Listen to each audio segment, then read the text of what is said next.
Yeah. You already know. Kappa Kappa. Young millionaires. The general.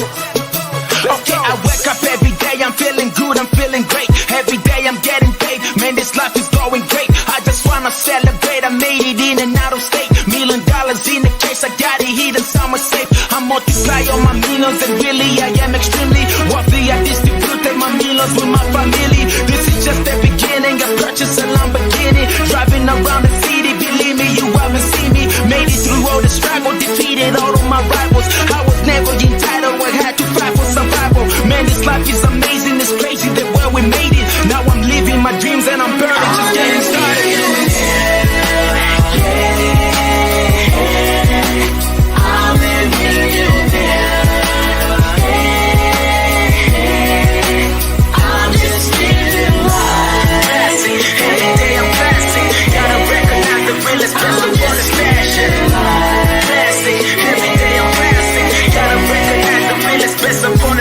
I made it through the struggle back when I was very worried. Now I'm chilling, get my condo, Lamborghinis and Bugatti. I know you in a hurry, but I promise don't be worried. When you see me in a club, I probably got enough to party. I'm a multi-millionaire, getting money everywhere. I ain't tripping on nobody, I just came to celebrate. Yeah, we got the party popping, got the general over here, throwing money in the air, cause we get it every day. I multiply all my millions, now me and my people winning. Moving city to city, I promise that you will see me driving a Lamborghini, but this is just the beginning. $1 million Bugatti, I'm stacking money in the ceiling. Multiply all my millions, now me and my people winning. Moving city to city, I promise that you will see me driving a Lamborghini, but this is just the beginning. $1 million Bugatti, I'm stacking money in the ceiling.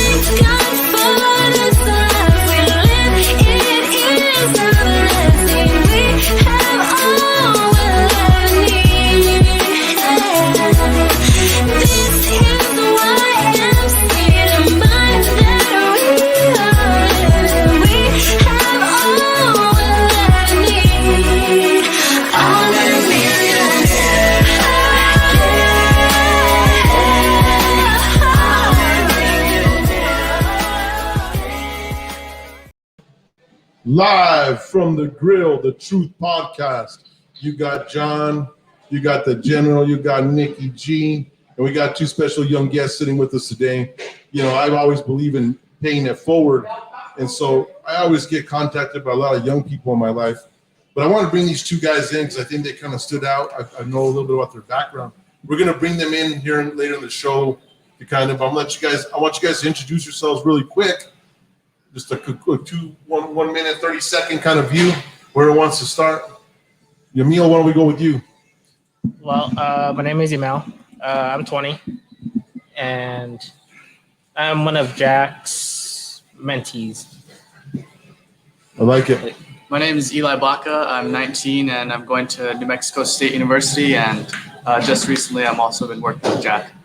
Awesome stuff. See that? All 19 right. or 20, Nikki, they're dating you. They are. Yeah. I'm the veteran. I already got around the horn. What are you talking about? What are you talking about, John?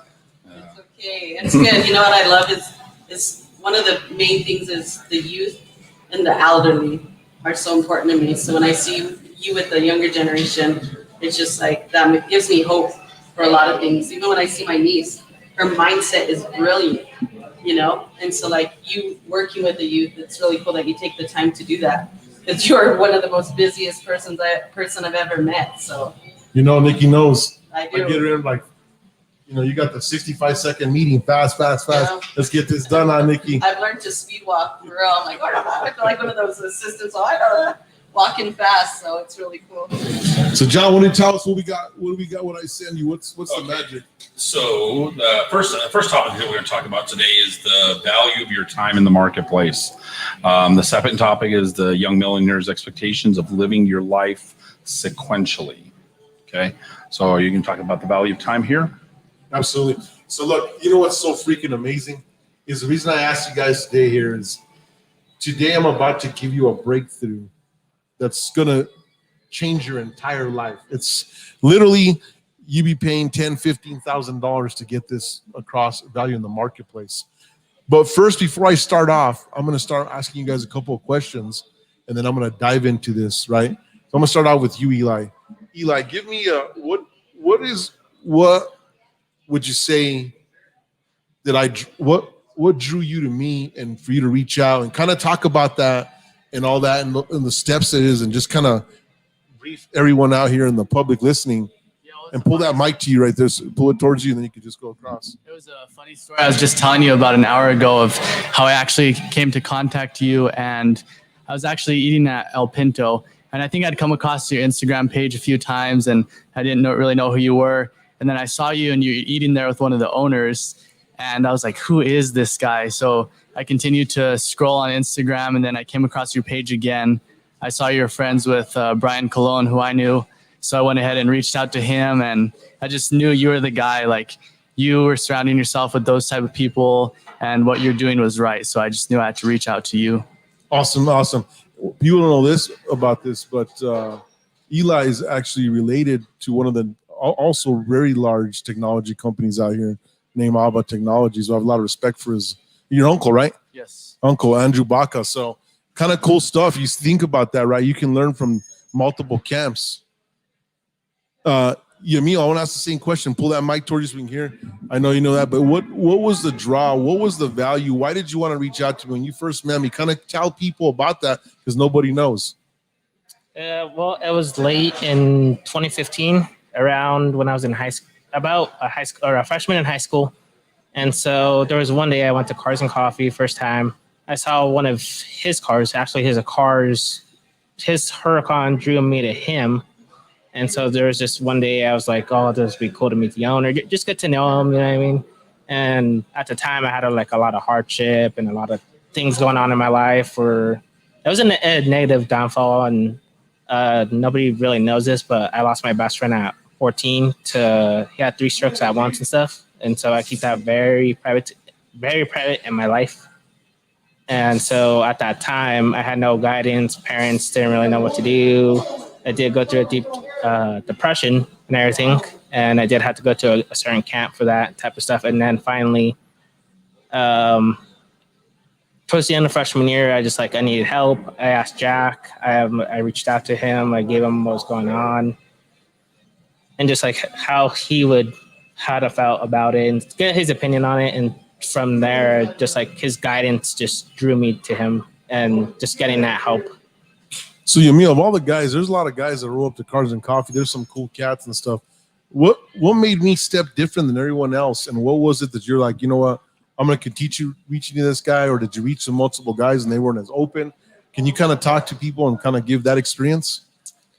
The people at Cars and Coffee, it's a whole different world. I'll tell you that, because a lot of people, you see guys with $500,000 cars, $1 million cars. They're very cocky in a way, and they you can tell that they're very sensitive to certain things. And so the thing that drew me with Jack is okay, he's super down to earth. He's not pushing you away. Pretty much, he's sharing the car with you and stuff like that. And so that's what appealed to me, because all the people that have Carrera GTs, 918s, other crazy cars that you can think of, they'll just push you away pretty much. They don't want nothing to do with you. They just want to throw you away pretty much. And Jack, at that time, he was willing to respond to different people and help them out little by little, but not in a way where it's just not just that one-time thing, you know?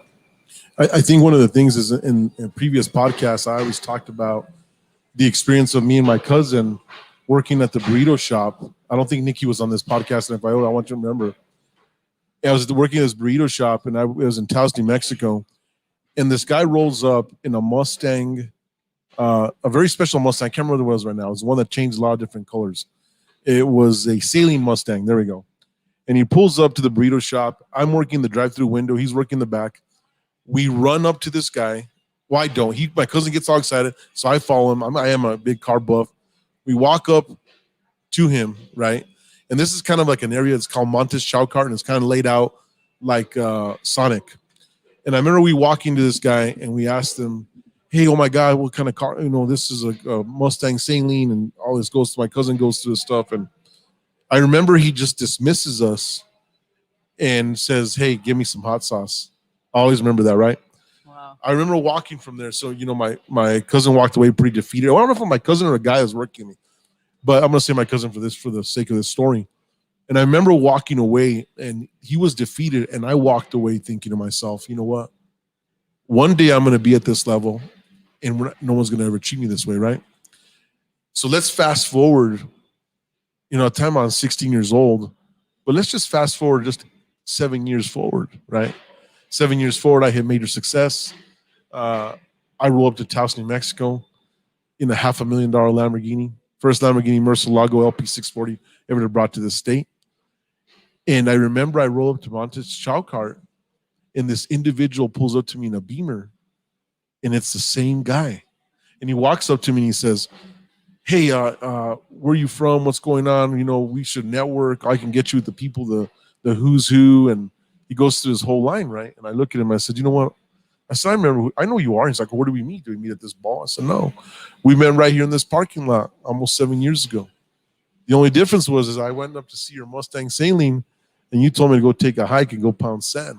I said, the funny story is now, I says, you're in the $80,000 Beamer, and I'm in the $500,000 Lamborghini, but I still took the time to talk to you. But you have a great day, and you know what? I'm going to move on.com. I was telling Eli today, I believe sometimes we go through certain experiences because God is preparing us for something great in our lives, right? So he's like, I'm going to let you get your ass kicked multiple times in multiple different ways because I'm going to give you a lot of blessings. You're going to earn a lot of blessings through your hard work. And when you get those blessings, you're not going to turn around and kind of hit people. You know what I mean? And I think you see that, Nikki. I think you've seen one of the things that I pride myself on is I'm like the Rock. I'm like the people's champ. And it doesn't matter what walk of life you are. It doesn't matter what demographic you come. It doesn't matter what race you are. My whole thing is right is right, wrong is wrong. That's it, right? The truth, according to the gen. It's according to me. I would say that I truly possess not really having any type of judgment. I don't really judge anybody. I kind of let you say that opportunity. But what I see in both these guys is Yamil, when he came in, I saw the camp was, here's an individual who needs help, who needs some guidance, needs a little ass kicking, needs some stuff.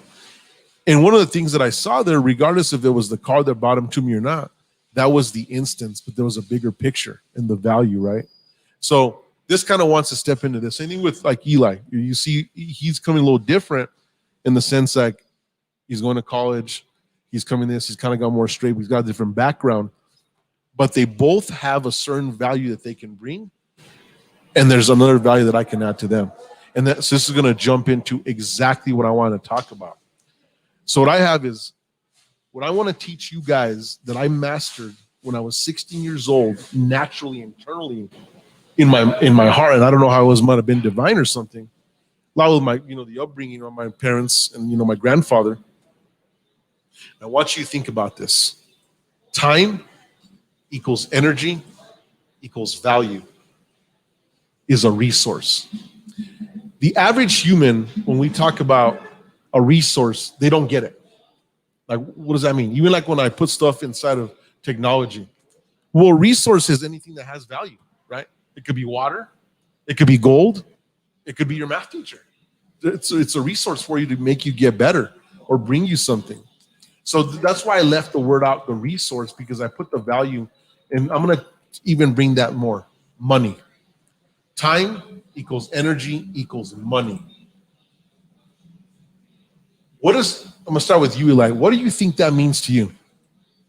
I just think it goes back to, the time you put in, the value and the energy that you're bringing to the table in any aspect is going to equal just kind of the outcome and the reward that you're going to get from that. And it's crazy because you're answering my second topic, but I want you to keep that in your mind. That's good. Yamil, what do you think that means to you? To me, it's kind of hard to explain for me because I haven't had that type of Just Okay. anything. What is it? What do you think? Remember, time, So- energy equals money. So for me, it means like get the job done right. Make sure you have that value that you want to give that person. So like meaning cleaning your yard, do a good job, obviously, and then you're giving them the value and your hard work, energy to give them that result that you want and they want, that you want them to see. I mean, So what you're explaining there, I want you to hold down your thought process, is added value. Okay, Nikki G, what do you think I'm talking about? Time equals energy equals value, which value is actually money.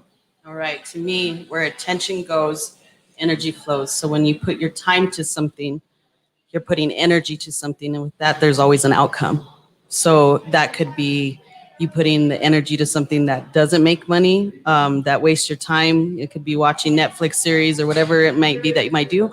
Or I'll use me as always an example. Like this past week, I've been putting my time for photo editing. That was my energy that made me money. So like where attention goes, energy flows. So you're on my second topic too. This is great. The reason that I'm asking this question, we got from 19 years old to 30 years old, right? That spectrum. Now we're gonna get to John. John, what do you think? What do you think my perspective in coming in? Time equals energy equals value. Well, definitely. I mean, it's a matter of what effort. You know, we made analogies before about, you know, the garden. You know, what weeds what weeds are you going to pull out of your garden? What effort are you putting into? You know, how are you sowing things? You know, so it's very similar to what we've talked about before. You know, the effort and the energy that you put into things. Well, that's where you're going to see the results in. You know. So I love all this. So this is what I'm telling you about the listeners. So I've literally asked all the way from a teacher to a student to entrepreneurs, this all brilliant minds, right? And this is exactly, I'm about to give you a secret that's going to change your life. So everybody here gave exactly what I'm going to talk about in my second topic. But now I'm going to break this down for you really simple mathematically. When you ask me, like in my life, like why I treat people a certain way or why I'm laid back or I cannot be or whatever, and I'm going to bring you, Eli, in the conversation, the story that we had that you're going to share and how it really made you think like, holy smokes. But I'm going to tell you this. What does the marketplace value mean to you guys? What do you think that means? Eli, I'm going to start with you. I kind of think it just means what can you bring to the table? And it actually takes me back to the first time we met and the breakfast we had. And you were telling me, I think in almost a subconscious way of when you're trying to sell something, you're trying to show the other person what can you bring to the table, not necessarily what can they give you. And I think that's what the marketplace value would be. Okay. Yamil? for me, it would be just if you put it, or if you're, yeah. It's okay.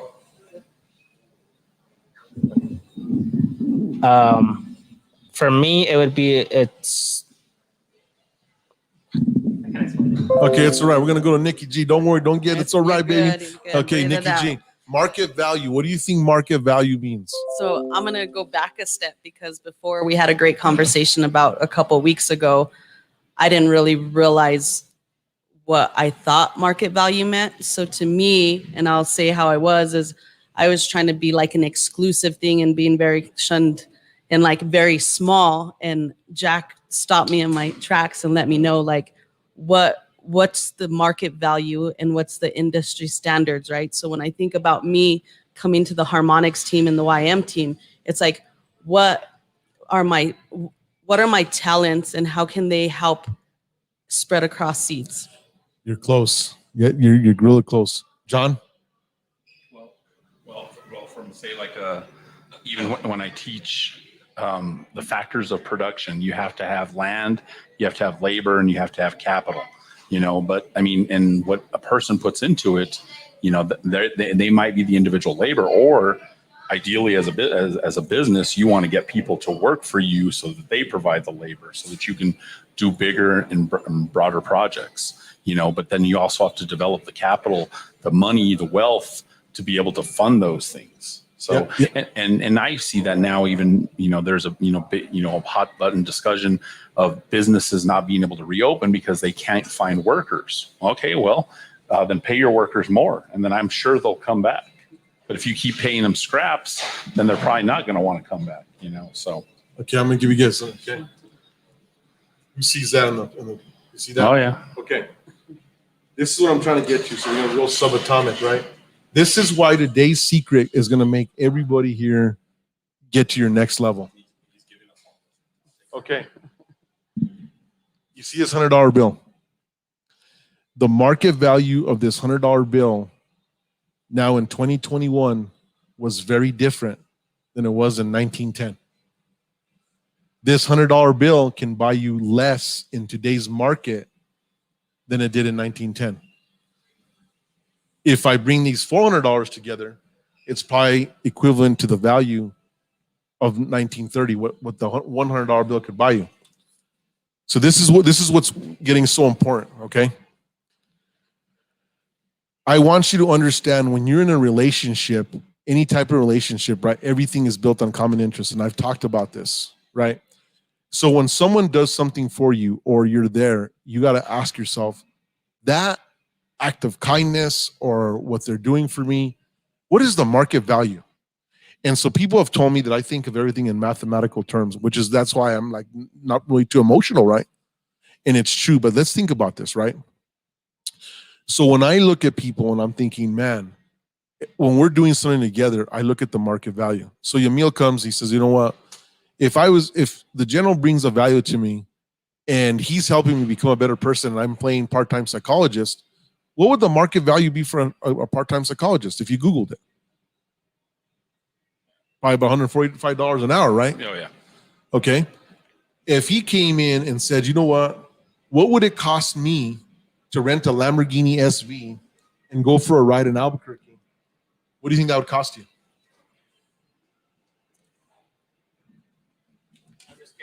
I'm just guessing here, but a good down payment for a house would be for that type of car to take you around the city. So that's pretty all right? You think about that. To bring a car to ship it here would run you about $3,000, right? Right. The rental, if somebody even agreed to it, would probably be about $7,000, $8,000 a day. In Vegas, because I know they rent those luxury cars. Yeah. How much do they charge in Vegas? They won't rent you an SV. Oh, they won't. Oh, No, so they'll just rent you like a regular Huracan or so. This is what I'm talking about, right? So this is where we're going to break the values down. And so when you ask that question and you write that number down, so what I want you guys, I don't know about any paper, right? I've been taking notes. Okay, Just well, saying. so look, watch this. For the young guys, because I want you guys to do this, I'm going to take this thing, I don't think nobody. Take that with you. And what I want you to do is I'm going to tell you something about life, and this is what we don't understand. So that experience. So when's the last time you rode with me in the SV, Yamil, or any supercar? The last time I rode it with you, How many times? How many times have you been with me? I say about 4 times. Oh, 4 times? Yeah. Okay, so we do an average value of that, and you multiply that. Let's just go with an average of $8,000, right? Right. So that's $32,000. Write it down.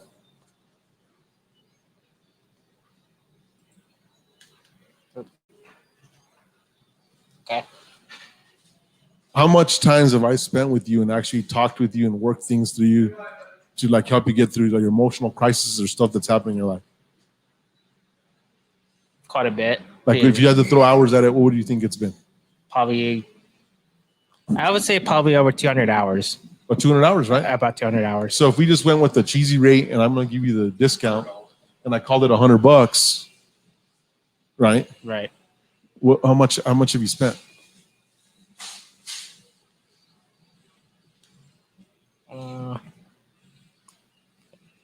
About 50. I don't know how to answer that.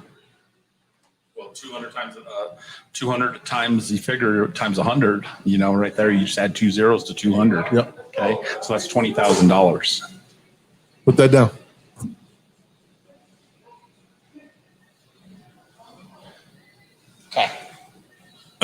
So when you add those two figures together, what do you got? You got $20,000, and what else did I tell you? 32,000. $52,000. Okay. When you think about life and you look at market value, and then you've worked with me, right? Yes, I've done that countless times. Countless jobs with me, right? And would you say then the time, so I pay you guys about $15 an hour to work for me, Correct. and I'm talking with you and working with you and all this, right? So on top of that, in the time that you spend with me, let's just say rough numbers, I paid you $1,000. Fair? Yes, Okay, add that on there. got it. This is what I've always known my entire life. People do not understand this piece of it. Is whether your energy or your time is there's a market value to it. My market value when I was 16 years old wasn't that big, right? Because what I could do, I could make burritos, I could do this. So the people that were teaching me, their value hour per hour, I was in a deficit.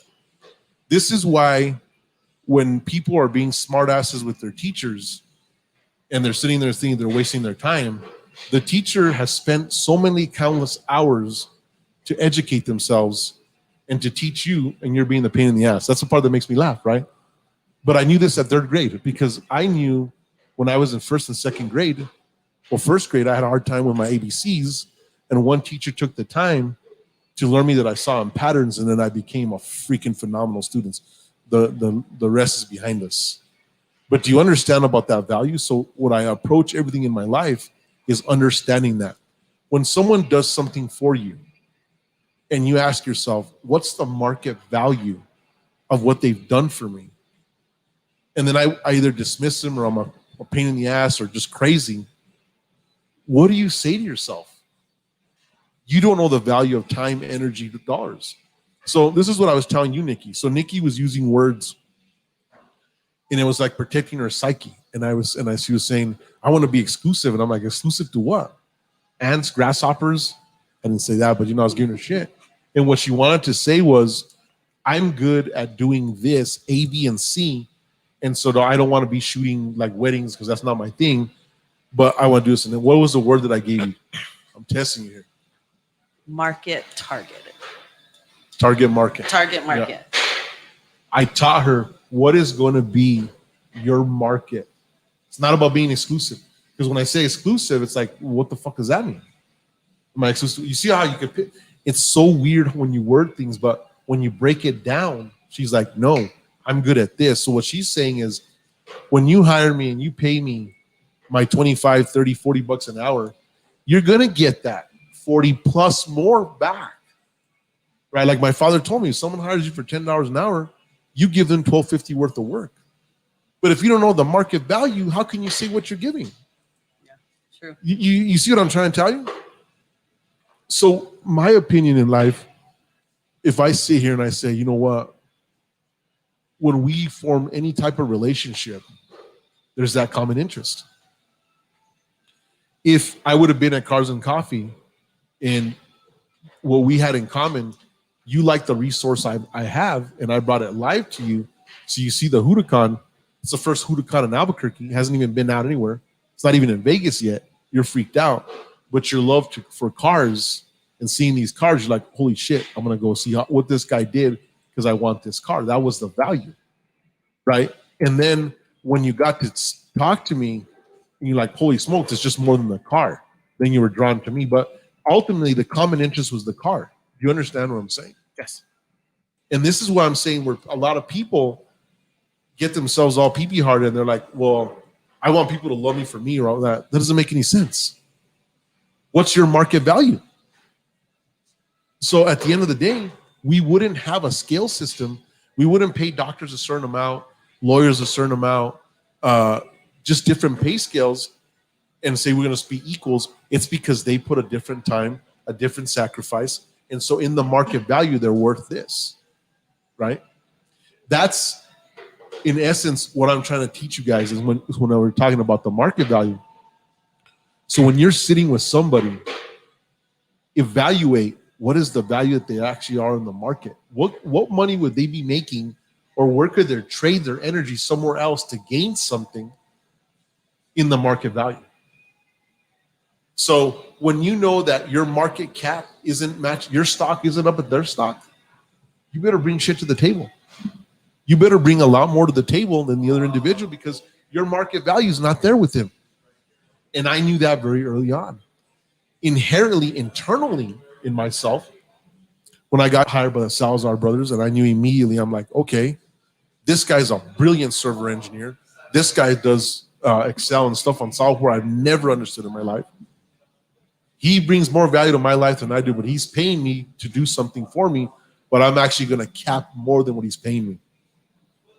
And when you write the mathematical figure, the school that I got in working at CA and learning what I did there, I actually end up owing them money because that was better than a Harvard Law School business technology course mixed in one. That's the human capital. That's the value I'm talking about. So if you're sitting with someone that brings that much value in whatever subset they bring, you have to do it.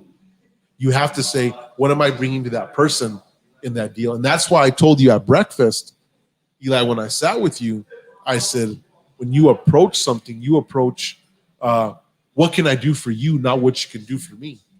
But even in that moment, I quite didn't know the whole YM formula. I learned it right now, but it took me over 40 years to figure this out and put it down on paper. And it's what I was really, my internal self was saying, look, you're coming to the table, you're sitting with an individual who has more social capital than you per hour, so you better bring value to him, whatever. And this is what I want to share, watch. This is something I had. Gotta go with the shades here. And I'm going to tell you something that's so...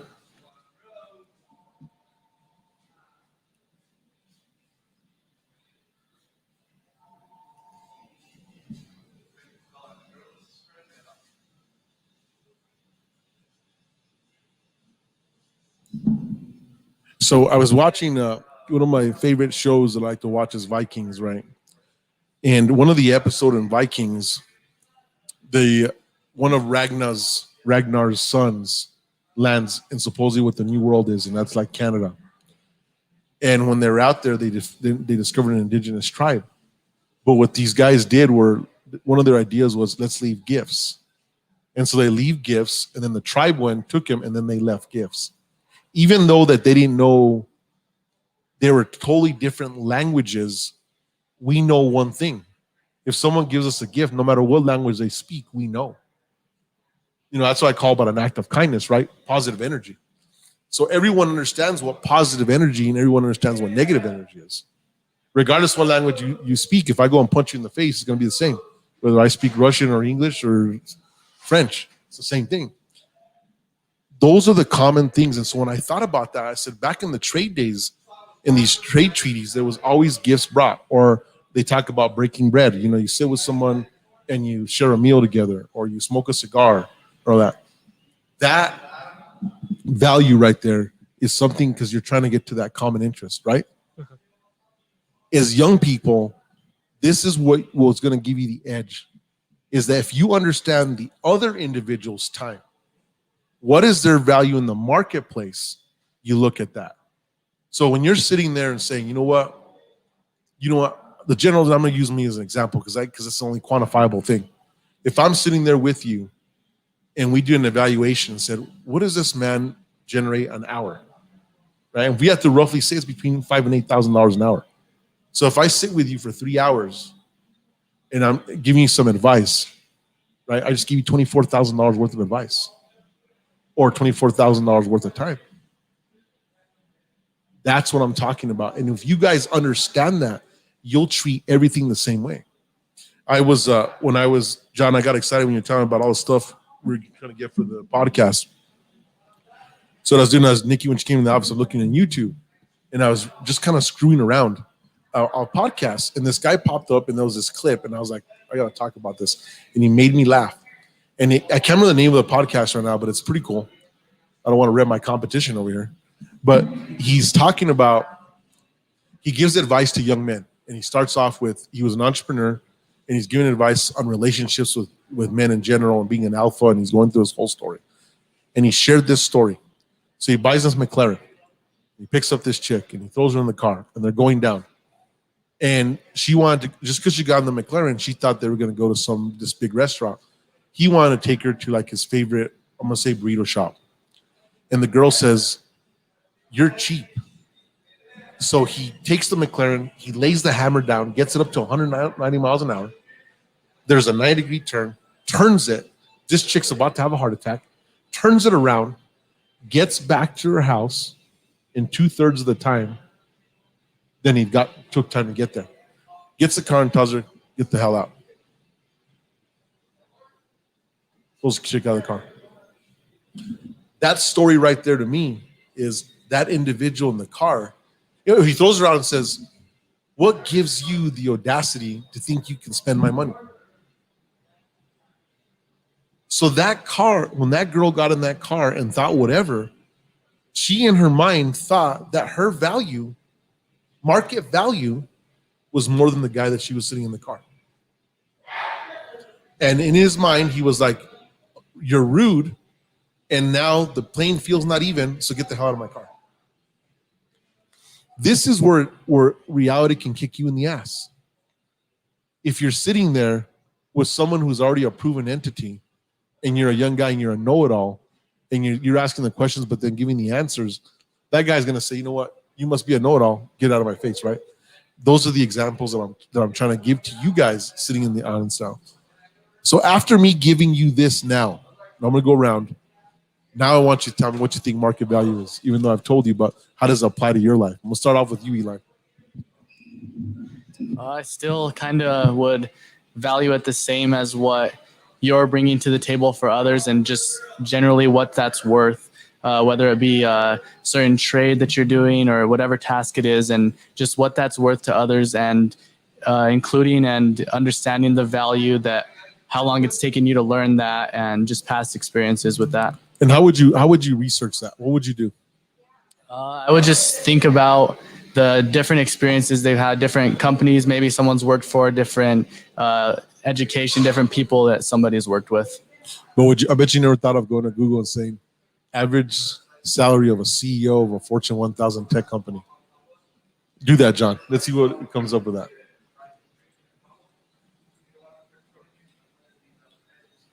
Okay, now I'm gonna go to you, Yamil. The value that you in the marketplace as an individual and someone that I look up to, you're bringing a lot of experiences from your childhood, your past, all things that you've done in your life, and you want those same people to have that same experience as that you had, but in a faster and much productive way. Like how we do like the yard work, you tell me to do it a certain way, it works out completely perfect because you've done it before, you've experienced it, you're getting it done a lot faster. See what that person can bring you as me as the individual, and you're trying to see what their negatives and what their positives are. I like that. So what you're saying, Emil, just to break it down for the listeners, is you're going in and saying, I'm going to go 110% of these weeds. You're bringing me value and you're pulling the weeds. But ultimately, when I'm sitting there, my value is without students, there's no teacher, right? That's what people don't get along with, is that people don't realize that most of the things that I do in my life is because I'm a natural born teacher and I like to teach people, because it'd be a lot easier for me to just go down to my neighbor's lawn rangers, call them and say, you know what? Here's a check, pull the weeds, get everything done, and I don't have to worry about shit. And I could be drinking pina coladas. Same thing with having people come in, detail my cars, get in them, clean it, all that. I'm at the point in my life where I don't need any of that. So I don't think sometimes a lot of people realize that I stepped out of my way because I'm actually wanting to teach, and there's really nothing in it for me, right? There's nothing really in the value system that's there. And when you look at that market value, that's what I want people to realize. And you'll start to think about your relationships and cherish them better, because you're sitting there and saying, shit, you know what? You got a guy out there and he's thinking, you know what? My wife ain't doing shit. She's there. But what would it cost for you to have a house cleaner? What would it cost to send your kids to babysitters? I mean, what is the average cost of that? So when you really think about that value and you're just like, she cleans the house, Housekeeper will probably run me $120, $150 a week, right? If it's just raw. What do you think daycare runs, John, weekly? My friend pays like $900 a week for one kid. That's ridiculous. That's right there. Think And about that's that, right? like in a low end. $3,600 on top of so that value, she's bringing $4,000 of value. You're gonna look at her a little different, aren't you? Before you're being an asshole. Mhm. That's what I'm saying. The same thing with your husband or your significant. That's what I'm talking about. Is really going out there and getting on Google and saying, what does it cost to do this? And are they delivering? And what would my cost be? So when someone's giving you the bro deal, and you're like, you know what, you're not paying the market value to be pushy. That's the exchange. If someone's hooking you up, you got to kind of be like, well, shit, it's their own time because I'm not paying market value. So it just kind of gives you an idea of how to deal with relationships. And what I mean by relationships, I mean relationships in life to better yourself, right? Okay, I'm going to go to you, Nikki G, now. Tell me how that perspective has touched your mind. So the way I took it is everything that you do, every person that you talk to, everything that I put my time to has such a high value to it because time you can't buy, you can't borrow. And so when I look at towards me, like how much of my time I waste on people that don't value my time, right? And then also taking people for granted of what I don't value them, but it also made me separate it. Is this a plant or is this a weed? Do I want to water this or should I pluck it? And so even with me, like, am I bringing value? Like every day that I walk into the office, I'm like, what can I do today to bring value to this company? And I do every day. Yeah. I walk in, whether it's clean to design something, like I walk in, like I want to be one of the strongest plants in this building. And then I self-reflect. And I've wasted a lot of time on people that didn't value my worth. And so like to me, the way I took from this is not only understanding people's value, understanding my value, but also knowing how to properly collect it. You can have a really nice fruit tree, but if you don't know how to collect it properly, you're going to ruin the fruit tree, right? Or what if you don't water it? Or if you don't water it. I mean, forget that. Maybe if you don't pick up the fruit, that's the best case scenario. Yeah, But imagine you don't water that tree. You don't prune it. absolutely. And then you thought the fruit's going to be there. And the time you really want to gather that fruit, it's not even going to be there because you didn't prune it or water it. You're always thinking that the fruit was there. You didn't know the value of the tree. So you just took it for granted. Exactly. And you see, that's why I think in experiences of life. So I guess to kind of reiterate my question is based on what you just heard on the podcast today. Is there a different change in your dynamic, or do you think you're already on the path because we've spent time there? I mean, you tell me what in listening, what did it clarify anything, or are you still the same? And that doesn't matter to me. It's no, your question. it definitely re-chiseled me. I've always kind of walked in that direction and I've learned to value time, but it definitely made me be more like transparent about it. I actually want to Google myself and what I do so I know what I'm worth because I am a multi-diverse person, but also like it's so crazy to think when you started talking about like the breakout of time and stuff, and I've probably collected like $200,000 worth of time from you. And I'm so grateful for it because like I observe it. Like I take notes up every time that I work with you, but it's just so crazy when you put a money value on something, right? It's just mind-boggling when you think about it in that. So it changed me in the fact that I respect it more. I respect people's times more. I respect myself more, and I just respect the value that people can bring to the table. Because the dollar bill might change, but the same value that you bring is going to rise or come with it. Depending if your stock's worth the shit, right? Yeah, If you don't continue to make your stock get better, well, you're gonna just die with the times. absolutely. Right? It's like the people are still, if you're trying to say, I'm going to do graphic design with some colored pencils, no one's going to hire you, right? You see what I'm trying to say? You're still Absolutely. an artist, but you didn't own your craft. Exactly. John? This one's tough because if I try to monetize my efforts, say even the last 26 years of coaching, the most I ever made as a coach, because I coached high school football for 11 years, and those were the only years that I got paid. And high school coaching is 11 months a year, you know, during the season, sometimes it's 30, 40, 50 hours a week. And the most I ever made in a year was $3,500. Would you do that? Me personally? Yeah.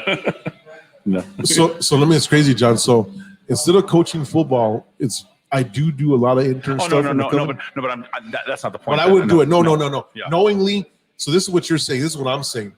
It's not a value of your time but see, that's just it is when I look at that monetary value, it's never been worth it. What's been worth it is to develop kids. It's just like you even just said this. You said, well, I could hire lawn rangers and they can come pull all the weeds. Well, okay, but then you're not teaching anybody anything. No.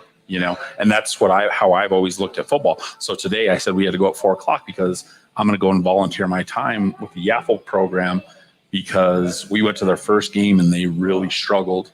Last week I went to 2 of their practices, and then Saturday they beat a team that they shouldn't have beat. But I went to that first practice and I went and assessed, okay, how are they going to be receptive to me, to my experience? And they were. So it made me want to go back and help them again. And then kind of Saturday, I just kind of sat back and saw the things that I taught them, but now, and we're going to continue to build on those things. Is there value in it? In my heart, there is. In my wallet, no. In my time, no. But just like you, when you choose to mentor these young kids that you can see hopes and you see that they're hungry to change things in their life, you're not doing it for money. You're doing it for your heart, and it's never been a value for me even to teach. It's never been a value to teach. It's never been a value for me to coach. I've always done it mainly because it helps my sons, number one, and it helps other people. And I think the thing is, John, like in your situation of what you said, but imagine if these people were going to hire in the private market and you hired private coaches, like in these, what do they call them? I forgot the teams right now in my mind, like club. What does that cost, right? Oh, I know exactly what it costs. So they built that new building right there on Jefferson. It's called the Grady Sports Center. They charge parents $500 a month, and they get 2 45-minute sessions during the week, and then like an hour session on Sunday. So think about this. Not even 3 hours. So you figure that's times 4. That's 12 hours for $500. To get private lessons, and I didn't have to pay that much because Aiden is who he is, so they would give me different deals. But there are parents, and we're talking like these coaches have like 60 kids out there at $500 a pop, providing that private training that I've been giving away for free for the most part for free all these years. So there is a private marketplace for it, and there are parents that are willing to shell that money out. So what I want you to, John, to think about is that based on the market value minus the building, that's what you're giving away. So that ultimately, monetarily, that's what you're giving. That's called in-kind donations. I do it all the time. So it's always good for you to know, like, you know what? When someone says, well, what are you giving? This is how much time I've given, and this is in the market. So like when you think about it, John's freaking donating a shitload of charity, but nobody knows. Because you know why? Because we can't quantify it in our minds. I can, because I've been that coach. So when you think about that, you might be donating more than any of the guys that I know, because you think about all that time, if it had just been at $200 a head doing that coaching. And so when you got a parent who's a pain in the ass and says, well, you know what, doesn't even whatever, you're like, dude, I've been coaching your kid. This is what it would cost you. Sometimes people need that reminder for the value. I never needed that reminder, right? I just know the value immediately. It's just inherent in my mind. But the average humans, this is why we have dollar values on certain things, or else we think that everything costs the same, right? The scale here at Phil's big steak ain't the same cost as a small cheeseburger. There's a big delta in between those, right? Perfect example is this weekend. I'm sitting there on the sidelines, and I hear this loudmouth fucking dad that thinks he knows the sport, and he's just yelling ridiculous things. And finally, I just turned around and I stared at him. And he didn't say another fucking word.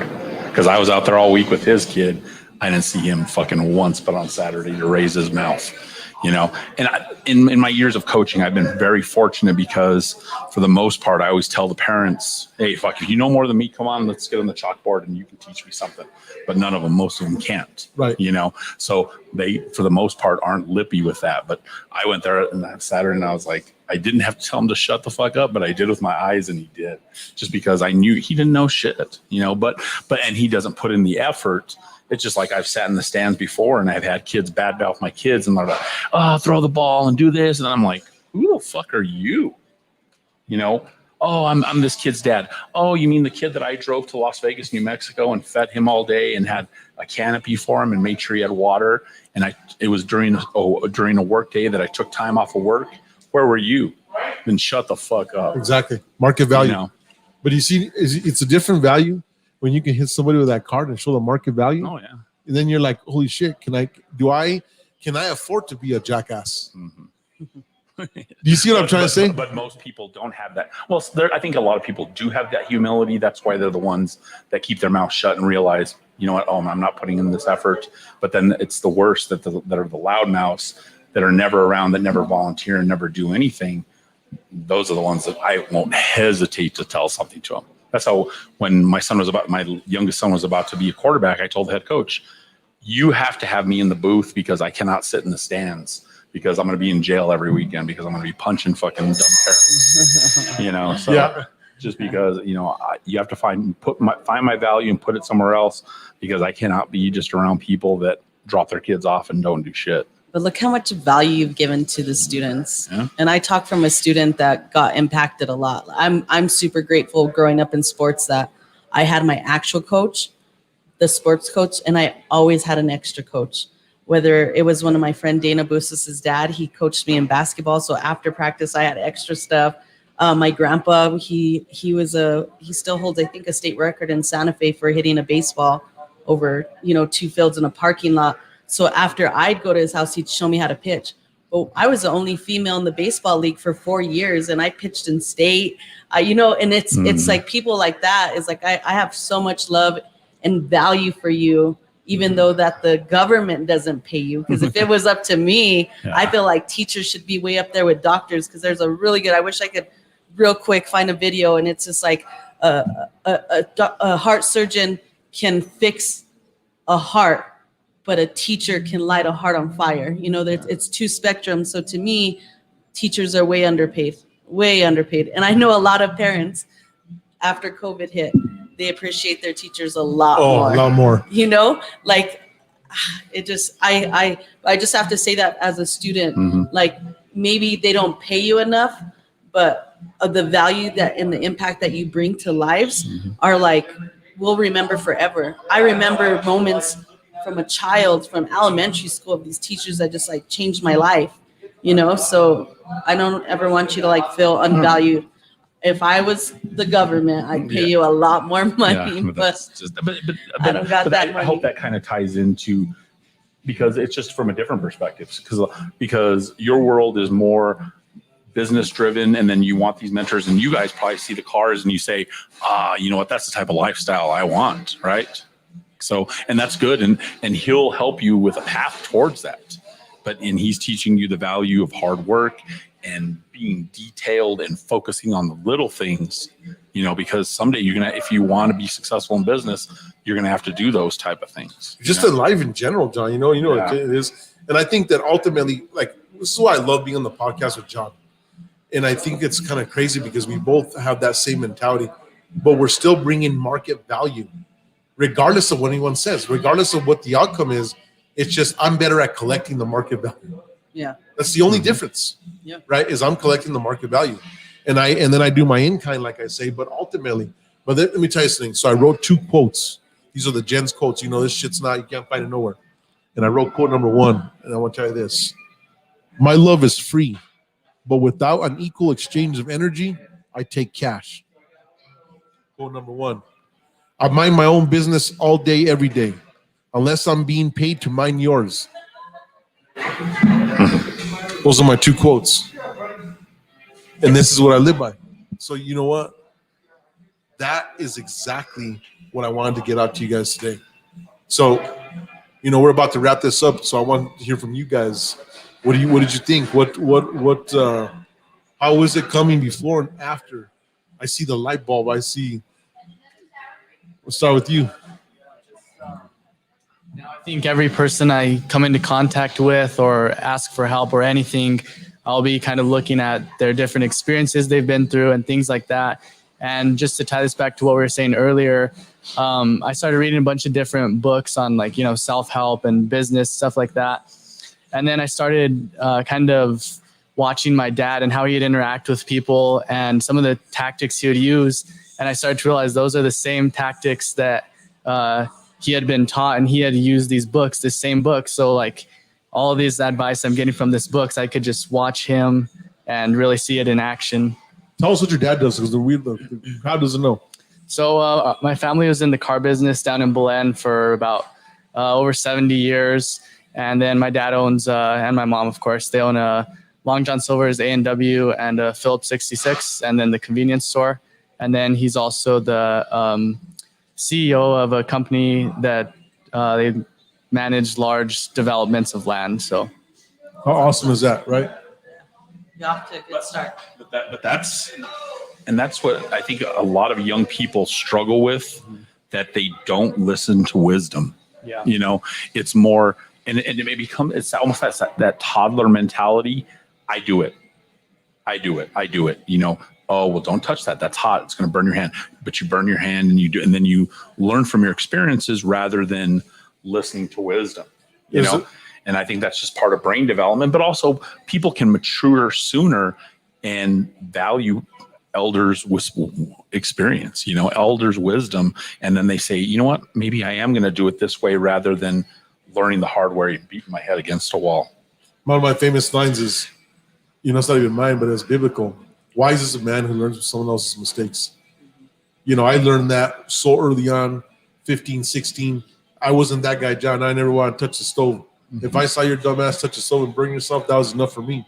So this is why I kept myself from making bad decisions, because I always saw the outcomes. And I'm a quick mathematical guy saying, you know what? That outcome isn't the one I want. So I'm going to choose the people that have the outcomes that I want to be partake in, right? I want to choose the people that live the life that I want to live, regardless of what it is, in all facets, right? That's why you got to have multiple people that you look up to. Like me, I always talk about Michael Hearn, 50-some years old. I think he's 50, going to be 55, still a phenom, right? There's no one that looks like him. Stuff like that. Warren Buffett says, you know what? My ability, it's long term. Nobody wants it, right? That's the kind of, nobody wants to make that commitment. Yeah, that commitment, right? And so you think about that, in mine's the same thing, right? It's just hard work and dedication, as Floyd likes to say. But my rendition of it is discipline. Discipline, because discipline sucks, right? Getting up at the same time, early as shit, against no matter what, discipline. And that's the formula. So, guys, I hope you got a lot today from the Truth Podcast. And appreciate you guys on the show, and we're out. See you later.